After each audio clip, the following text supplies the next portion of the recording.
Nagpaalala ang Philippine National Police sa lahat ng mga pulis na aktibo sa social media na maging responsable sa kanilang mga online posts, vlogs at live streams.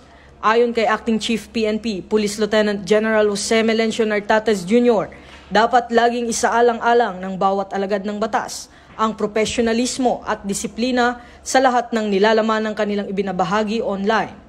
Batay sa Directorate for Police Community Relations, Memorandum Circular na may pamagat Guidelines in Posting of Contents in Social Media, ipinapaalala na ang mga content ng pulis ay dapat nagpapakita ng integridad, respeto at tiwala ng publiko sa organisasyon.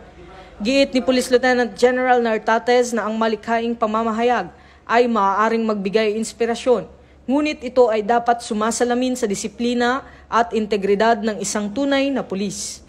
Pinapaalalahanan din ng lahat na iwasan ang maling paggamit ng uniforme, pasilidad o ang pagpupost ng sensitibong operasyon.